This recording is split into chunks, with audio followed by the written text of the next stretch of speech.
ꯃꯤꯔꯦꯜꯒꯤ ꯃꯤꯡꯁꯦꯜꯅ ꯃꯌꯥꯝꯕꯨ ꯏꯄꯣꯛꯅꯣꯅ ꯇꯔꯥꯝꯅ ꯑꯣꯛꯆꯔꯤ ꯃꯌꯥꯡꯒꯤ ꯃꯐꯝꯗ ꯈꯨꯗꯣꯜ ꯇꯝꯖꯅꯕꯒꯤꯗꯃꯛ ꯉꯁꯤ ꯁꯅꯔꯦꯝꯕꯤꯒꯤ 19 ꯁꯨꯕ ꯁꯔꯨꯛ ꯄꯨꯗꯨꯅ ꯂꯥꯛꯆꯔꯦ ꯋꯥꯔꯤ ꯑꯁꯤ ꯍꯧꯖꯤꯛ ꯀꯔꯤ ꯑꯣꯏꯔꯛꯄ ꯀꯔꯤ ꯊꯣꯔꯛꯄ ꯍꯥꯏꯕꯗꯨ ꯋꯥꯔꯤ ꯑꯁꯤ ꯇꯥꯃꯤꯟꯅꯔꯒ ꯃꯌꯥꯝ ꯄꯨꯟꯅ ꯈꯪꯃꯤꯟꯅꯔꯁꯤ ꯍꯧꯖꯤꯛ ꯇꯥꯃꯤꯟꯅꯔꯁꯤ ꯁꯅꯔꯦꯝꯕꯤꯒꯤ 19 ꯁꯨꯕ ꯁꯔꯨꯛ ꯑꯌꯥꯡꯂꯩꯃ ꯄꯥꯟꯊꯣꯏꯕꯤ ꯏꯃꯥꯅ ꯑꯁꯨꯝꯅ ꯍꯥꯏꯔꯛꯏ ꯏꯁꯥꯕꯤ ꯑꯩꯒꯤ ꯅꯨꯖꯥ ꯑꯣꯏꯕꯤ ꯑꯁꯤꯒꯤ ꯃꯇꯧꯁꯤ ꯌꯦꯡꯕ ꯉꯝꯗ꯭ꯔꯦ ꯁꯤꯡꯎ ꯑꯩꯈꯣꯏꯒꯤ ꯁꯩꯕꯤ ꯆꯤꯊꯦꯡꯁꯤꯡ ꯑꯁꯤꯒꯤ ꯃꯊꯛꯇ ꯅꯃꯨ ꯇꯥꯏꯕꯪ ꯐꯠꯇꯕꯁꯤꯡ ꯑꯁꯤꯒꯤ ꯑꯣꯏꯕ ꯂꯣꯏꯕ ꯅꯥꯏꯗ꯭ꯔꯕ ꯁꯤꯂꯝꯁꯤꯡ ꯑꯁꯤ ꯋꯥꯔꯤꯗꯀꯨ ꯅꯣꯡꯅꯨ ꯂꯩꯕꯛ ꯆꯥꯎꯕꯤꯁꯤ ꯌꯦꯡꯍꯩꯗ꯭ꯔꯤ ꯇꯥꯏꯕꯪ ꯄꯥꯟꯁꯤ ꯅꯣꯡꯅꯨ ꯑꯣꯏꯕꯤ ꯃꯍꯥꯛꯀꯤ ꯃꯐꯝꯗꯗꯤ ꯃꯊꯛ ꯃꯈꯥ ꯑꯣꯜꯂꯤ ꯍꯥꯏꯗꯨꯅ ꯁꯣꯏꯗꯨꯅ ꯈꯜꯂꯝꯃꯅꯤ ꯑꯌꯥꯡꯂꯩꯃ ꯄꯥꯟꯊꯣꯏꯕꯤ ꯃꯄꯨꯛꯅꯤꯡ ꯅꯨꯡꯁꯤꯔꯗꯨꯅ ꯁꯅꯔꯦꯝꯕꯤ ꯎꯕꯗ ꯃꯤꯠꯂꯨ ꯄꯤꯌꯥꯡ ꯑꯗꯨ ꯏꯍꯧꯔꯛꯏ ꯃꯗꯨ ꯎꯕꯗ ꯏꯕꯦꯟ ꯌꯥꯏꯃ ꯑꯅꯤꯅ ꯑꯌꯥꯡꯂꯩꯃ ꯄꯥꯟꯊꯣꯏꯕꯤꯕꯨ ꯊꯦꯝꯖꯤꯟꯕꯤꯔꯤ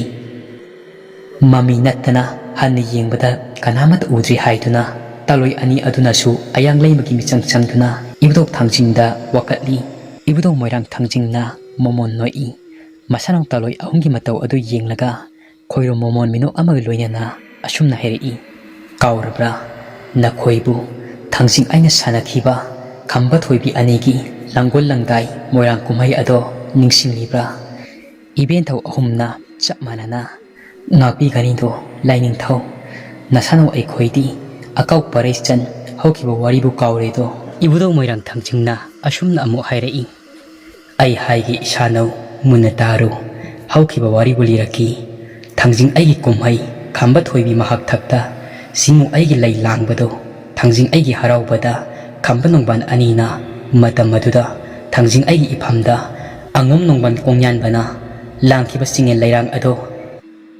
ꯏꯕꯦꯟꯊꯧ ꯑꯍꯨꯝꯅ ꯑꯃꯨꯛꯇꯗ ꯑꯁꯨꯝꯅ ꯍꯥꯏꯔꯛꯏ ꯍꯣꯏꯅꯦ ꯅꯤꯡꯁꯤꯡꯂꯛꯏ ꯑꯀꯥꯎ ꯄꯔꯩ ꯆꯜꯂꯨꯔꯕ ꯇꯥꯕꯨꯅꯨꯡꯗ ꯐꯤꯊꯨꯞ ꯅꯥꯏꯗꯨꯅ ꯊꯝꯂꯨꯔꯕ ꯋꯥꯔꯤ ꯑꯃ ꯉꯁꯤꯗꯤ ꯅꯧꯍꯧꯅꯅ ꯅꯤꯡꯁꯤꯡꯂꯛꯂꯤ ꯏꯕꯨꯙꯧ ꯊꯥꯡꯖꯤꯡꯅ ꯁꯤꯡꯎ ꯊꯥꯡꯖꯤꯡ ꯑꯩꯒꯤ ꯏꯐꯝꯗ ꯅꯣꯡꯕꯥꯟ ꯃꯥꯅ ꯀꯠꯄ ꯂꯩꯔꯥꯡ ꯃꯥꯒꯤ ꯀꯣꯂꯣꯏꯗꯤ ꯅꯣꯡꯕꯥꯟ ꯃꯥꯒ ꯀꯣꯂꯣꯏ ꯃꯤꯡꯂꯦꯟ ꯃꯥꯟꯅꯕ ꯂꯩ ꯅꯣꯡꯕꯥꯟ ꯀꯣꯡꯌꯥꯡ ꯂꯩ ꯂꯩꯔꯥꯡ ꯃꯥꯕꯨ ꯊꯥꯡꯖꯤꯡ ꯑꯩꯒꯤ ꯏꯐꯝꯗ ꯂꯥꯡꯕ ꯂꯣꯏꯗꯨꯅ ꯂꯩ ꯑꯗꯨꯒꯤ ꯄꯣꯂꯥꯡ ꯄꯥꯏꯗꯨꯅ ꯊꯥꯡꯖꯤꯡ ꯑꯩꯒꯤ ꯂꯩꯀꯣꯜ ꯅꯨꯡꯗꯒꯤ ꯑꯩꯒꯤ ꯂꯩꯅꯃꯨ ꯄꯥꯏꯗꯨꯅ ꯃꯄꯨ ꯃꯣꯏꯔꯥꯡ ꯅꯤꯡꯊꯧꯗ ꯂꯩ ꯂꯥꯡꯈꯤꯕꯗꯣ ꯀꯥꯎꯔꯕ꯭ꯔꯅꯤ ꯏꯁꯥꯅꯧ ꯑꯌꯥꯡꯂꯩꯃ ꯄꯥꯟꯊꯣꯏꯕꯤꯅ ꯀꯥꯎꯖꯗ꯭ꯔꯤ ꯂꯥꯏꯅꯤꯡꯊꯧ ꯍꯧꯈꯤꯕ ꯃꯇꯝ ꯑꯗꯨꯒꯤ ꯋꯥꯔꯤꯗꯣ ꯅꯁꯥꯅꯧ ꯑꯩꯍꯥꯛ ꯇꯞꯅ ꯇꯞꯅ ꯅꯤꯡꯁꯤꯡꯂꯛꯂꯤ ꯃꯇꯝ ꯑꯗꯨꯗ ꯑꯉꯣꯝ ꯅꯣꯡꯕꯥꯟꯅ ꯏꯁꯥꯕꯤ ꯅꯪꯒꯤ ꯂꯩꯔꯥꯡ ꯂꯩꯅꯝꯕꯨ ꯌꯦꯡꯗꯨꯅ ꯁꯩꯁꯛꯈꯤꯕꯗꯣ ꯂꯩꯔꯥꯡ ꯂꯣꯏꯕꯤ ꯑꯉꯥꯜ ꯂꯩ ꯁꯤꯡꯌꯦꯜ ꯆꯤꯡꯌꯥ ꯄꯝꯊꯔꯩ ꯅꯋꯥ ꯁꯥꯗꯨ ꯇꯦꯛꯊꯂꯩ ꯂꯩꯔꯥꯡ ꯀꯣꯂꯣꯏ ꯅꯤꯡꯊꯤꯕꯤ ꯀꯣꯡꯌꯥꯡ ꯂꯩ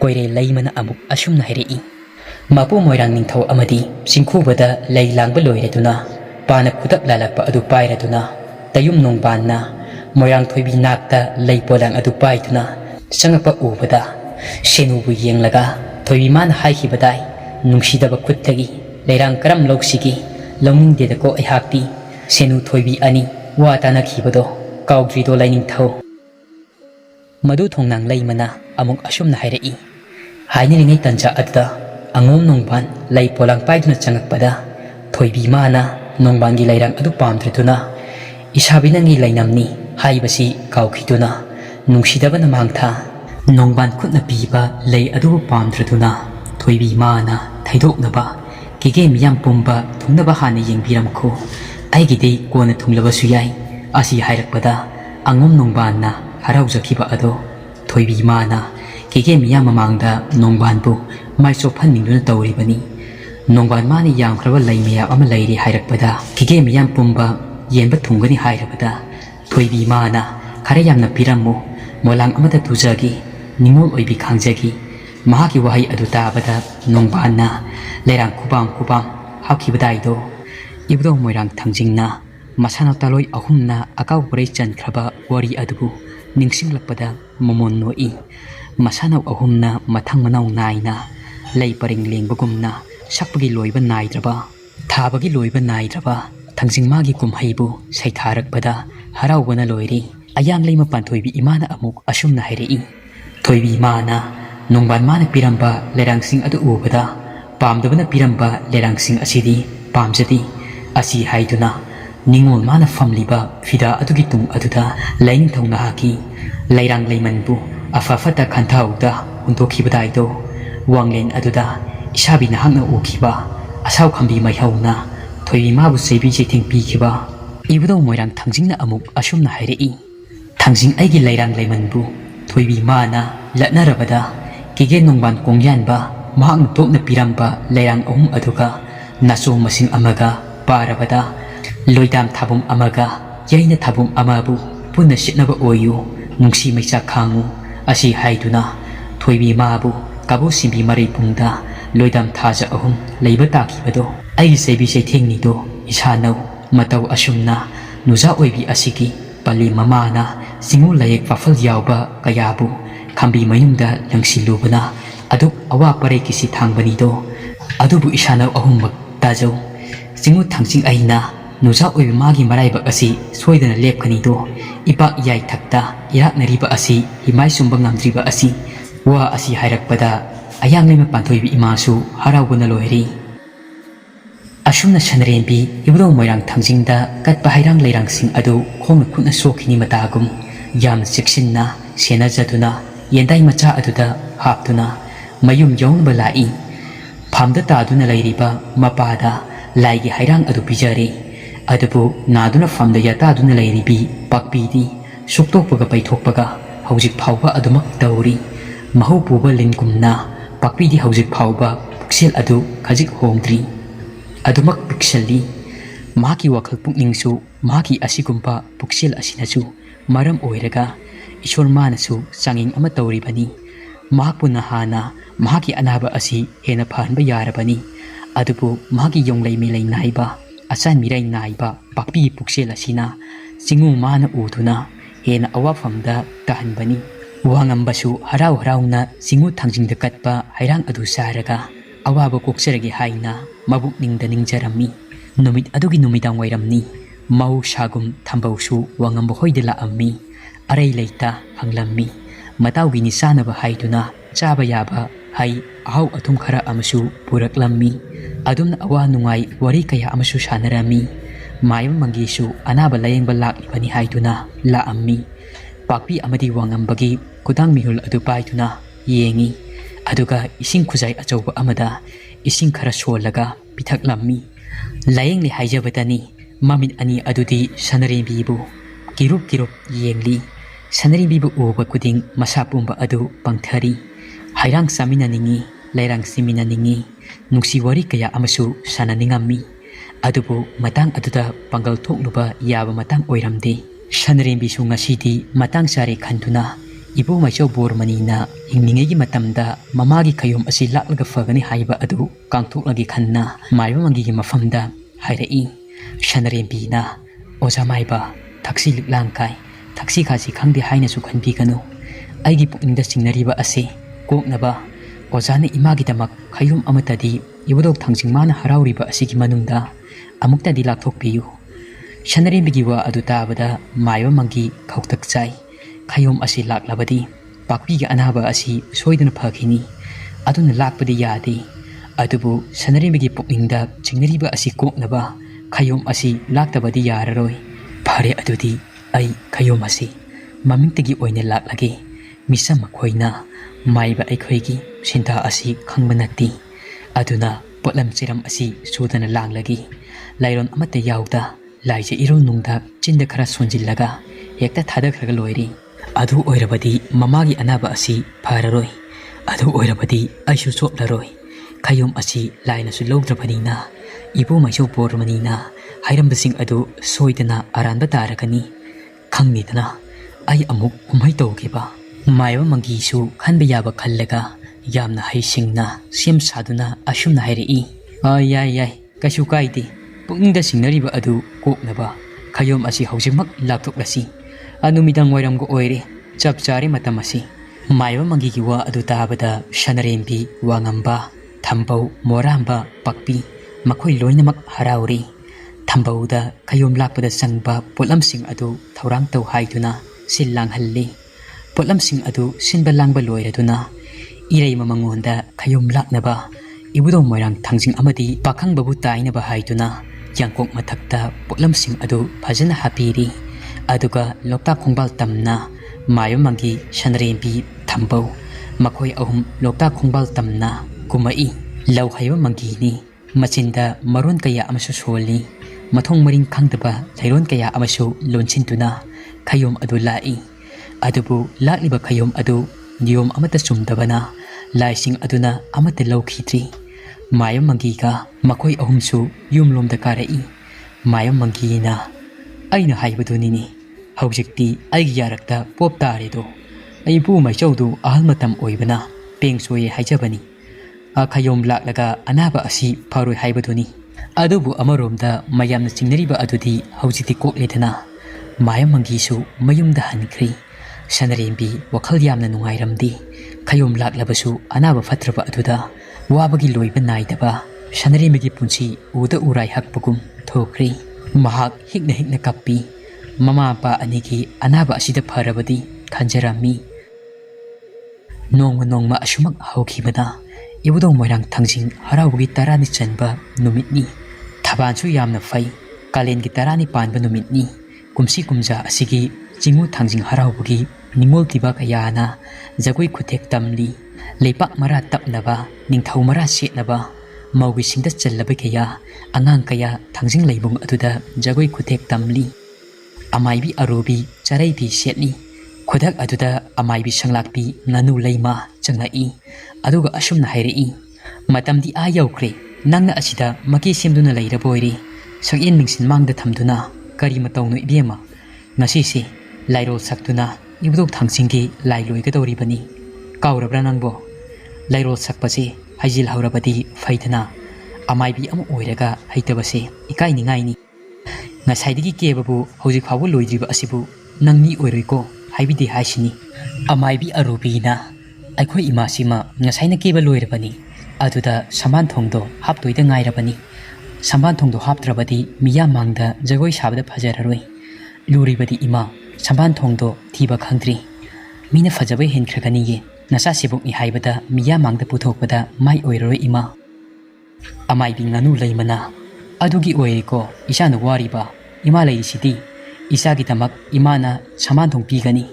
adumna mama macha ani adu wari sanaringaida nupa maibi amurai adu changlai aduga asumna hairei amuraina ima leima namana chadi kaidoriba hojik phauba asumdana mayam ngaina hori lei langnaba lairol saknaba sema saba pungloi loiri amaiba muktaga pina khongbu masak phajaba tumthingdana ima kawso tharakpani aduga namana chadi khana naina biramni boire samban thonggi khangdeda aina Moirang nupa singse ubada pungau da ngawi haisho haibani ima Moirang nupa singse loinamak phajai khambadauna maibi nganu leimana noklai aduga amuk asumna hairei haima kamai tongni asidi nupa ni sinang kaure nupa na bo adumak haiba hongna bro Moirang nupi masak phajabi mayamsi yengidi haidredana Moirang nupa yengni boire amurai nangdi amaibi amurai na kaidorogi ima leima ai nipa oiraga apam nungsi phawrabadi phawri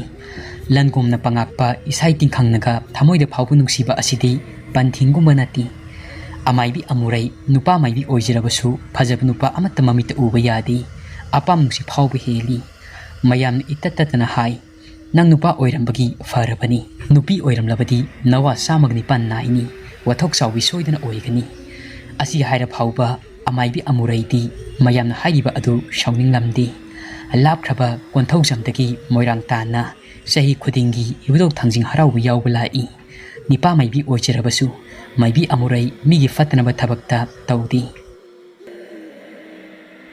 amaibi arubisu sambantung hapal loikri makhoi ahum thangjing leimang thoklai hoksikti lairol saktuna leirang lekhal kaya ama ibudok magi mangda thamduna leilang dawri leirang lekhal sing adudi kwak lei melai leisna yerom lei leisang asina singbani thangjing leikol adu leilangba numit oibana miyam suna tilli ahal naha khaidana leija leijaba charai bi setuna leilangba yawgadabagi loinamak lenglaknari ibudo Moirang thangjingki komai adusu maka lamli auba taibang asina lai adubu hek yengba matamda pukning huna harau mumo nokna noklipoida ningi amaibi nganu leimana masinda lairon kaya ama sonduna ibudong mabu khoiramba horai Amaibi arubi melay lesna charong phajakraba ama singu magi koyeta theli iben thau ahungi mapada su leirang chinbire adumna melay lesna adu thelabada singu thangjing yengbadadi kayada phajari yengbagi penba naitri singe leirang adu langba loirabada leirol sakpa horai amaibi nganu leimana asumna amaibi pena khungba khaya hau hau tawminaduna chingu magi leilangba adu amadi leirol sakpa adu loikri numit adugi thoram adu mapung phakri iwdo moirang thangjing penkhri numit adugi numidang moiramni matang chari khanna amaibi arubiga warubiga papi hoidela ammi thambausu la ammi mayamagi su layeng libani haiduna leirammi amaibi arubi tungda thang warubina mang thaduna Sanarembi hoigi mangol adu karai aduga karimata hoi mai haida chumtringna imung aduda changsilai pakpi gi kada pakpi di adumak famda taduna leirammi mai mangi ising khuzai ama pai songadabagi warubina prap changsilaga khuzai adu mulli tap launa maiba mangi gi khuttagi matam aduda thambausu leiribani wangambasu Sanarembi su morambasu makoi sing adu warubigi matau adu ubada pumnmk mayam mangi su warubigi matau adu ubada khangpre e khangi warubina tadana layeng libasibu phagidi na hana phaba yarabani inama pakpisi phanadi koire thabum kayano tada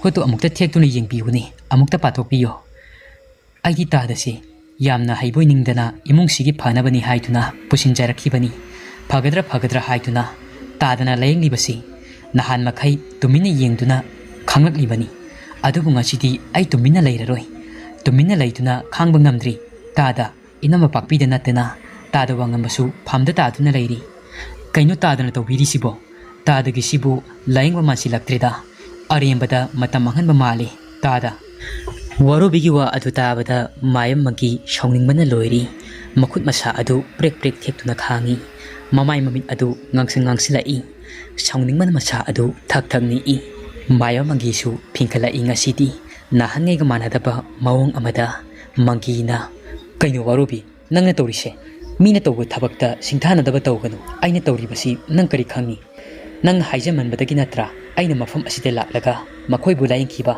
adubu nang ngasi aibu miya mamang asida changat hatpa warubina tadabu miya mamang asida changat hatpa ye wafam natiye aigisi tadana hariba wafum asidi nakal amada chatkidawri aina tadabu mafum asida layengnaba purakibani haiba aisu khangi kaudi adubu tadana tawriba layengniba asidi pagatpagi mamidi haujik phauba amata udrabani kari kanagani sensu tingba matamsu mangba aduna tada kanararoi yum asida makhatana lakpiranu maiba mangina kaino warubi nang ngasi aingonda nganglibasing ase ai asuk thawai yaungna fajana layengliba asibu nang chingthana bitraba anaba haibasi hekta layenglaga tuna fagadaba nati matam sangi tapna farakadabani warubina tadana matam changi hairibado aina hojik matam changba anaba nati haibado aina uchagi mayam asigi mamangda ai uchagi taksagi wahina nati thabakna oin utki mayam mangisu phare ngamlabadi thabak oin ullo asi haiduna hairi warubina tawja sariba adu ngamloidabada achi haiduna khankhri mana oina thanaramdi mayam mangidi handak warubigi topa law asidi mahak khanglamdi tawriba mawong matau aduda wangambadi pungakngakri matam aduda ngasai makai wa amata ngangdena tumina leirambi amaibi arubi adu warubina kaurai warubina ita ibema inama pakpigi anabasi hana amukta layengbiyu arubina ita warubi langthrai maton amata aingona pirau warubina ta thambau langthrai maton amata karaidugino amukta thibirau thawdaba pakun sibadi nachade tada warubina adumna hairabada thambau inkhol adudagi hoba langthrai maton khara heklai aduga amaibi arubi aduda piri amaibi arubi langthrai matolda lairon ama sholaga pakpi da pichari langthrai matol adu charubadagi pakpi laiton chindon phajilamba adu phari hawgatuna chatpa ngamdrabasu matau adu ubada mayam adu pungakngakri warubibu thaganarei warubigi mapadagi amaibi arubi thengnarambana ngasidi pakpi su wangangba ngamli wangangba thokli Pakpi milu animak pina pungchot chotli. Mayam Mangi wa ngang thokidri. Mayam mamang aduda Ekai Phiruk khumli. Wa amatang nganglamda fi kantuna chat ke taubaga. Warubina Mayam Mangi bu khamli. Aduga asumna hairi. Warubina ya kumlabro tada haujikti. Kaidore waga matangang lona chat kinu tada. Ngasi thangdokhiba tadagi khongthang asina aroiba oibiro. Yum asida amuk hanna makhatana changbirak laganu. Tadana tauba ngamdabado. Ita arubina haujikti ngamlabadina. Thabak ngam oina uledo. Ita na makhatana adumak layeng jahlagi. Ita arubina layeng labadi soidana tada wangambasu hagotuna chatpa ngamlagani. Ina mapakpi sumangai. Adumna pharak lagani. Tadagi hantakta chokkodoi saruk mingchat urong kinge khanna. Tadagi hena haibi. Ita arubisu wana thirubani. Mayam Mangisu wa makataba ngamdri. Khachikuna adumak thokri. Wangambasu maron mari taraklaba pakpibu ubada harau sarammi. Pakpina warubibu yamna thagatli. Pakpisu milu animak pirangna pungchot chotli. Asumna matamsu thengsilakpana arubiga warubigasu chatkri. Satlamdagi mikup aduda asumna hairammi. Marak marakta laki toina lakpadi ngamloi. Adubu tadaga inamagagi anabasi soidana kokani. Anabasi phagani khalli. Matam kharagi matungda hagotuna chatpasu ngamlagani. Asumna satlamdai aduda hairammi. Adubu lau haibi arubiga matat haibi warubigana amuk yum asibu mathak makhadang unthokpa haungnaba tangai fadana pakpibu maron mari tahanbani. Warubisu mayumda changkri. Aduga arubina laipungda. Numit adugi athingba ahingda Mayam Mangi maithiraba lani amagum masa adu asawbana thumatkiduna afafata khanthaba ngamdri. Ai wasa kairagadra. Sanarembi mahak thaki. Aibu mingchat mayeng taragadra. Aibu lekha tana chingtharagadra. Ai hausik kaidogani. Ai mai leituna siladra. Aina tawgadaba asi karino. Aisu mayamna haiba khangi. Sanarembi hoigi mamapa animak aina hinghanbani. Mayamsu loinamak khangibani. Aisu makoigi anaba adu fahanba ngammi. Fahanba tarabadi. Ai wasak asi soidana kaiba tabani. Asi haituna aisu natheijaduna thambani. Adubu tat haibi warubina na singba henkibana. Mahak ngasi makau pongliba asi. Mahaka puna lakminabi nupi aduna oibatai. Nibi adu soidana maibi oigani. Sanarembi nahak thakini. Phajong kunja kauredo aidi. Ai haujamak lemna leithokpadi yadri. Warubi nangna kangkong chehellaba. Aina kaidoba ngamge haibado namititna yenglo. Asumnana warubi mapukningda asumna khalli. Tas kamdawi tamangi. Nangna engonda henjinba matik nati. Haujikti aina nangbu fongna singnarabanina. Aisu isana isabu chiksinba tai. Chiksillagani. Haujikti maithibadana nangi saruk oiragani. Tada wangamba inama pakpina matam khara layengba leplasi haikiba ado adumak tabada ai penba ani sukhidri. Nangi matam loiri tamangi. Aibo haujik mangonda laikhigadrani as khangdreda confirm ama thoktri. Warubisu tumamdai aduda wakhal miyap ama khalli. Warubi wakhal khanbi yaba khallaga adumak tumthakri. Ahingi matam oirakle. Ngasidi Mayam Mangi asawbana henman khibana. Warubi hoigi yum adu sagun tawragi lepli. Warubigi ka aduga tainana leiriba yanakha adomtagi. Aduga lichillaga warubibu mangaksam adu pairaga metlaga hatligi haiduna chak yungna lepkri. Wari asigi kunipan suba saruk matang asida loisari. Wari asi pathokchabada matamda soikhi lankhiba yaorabasu mayamna ngakpigani.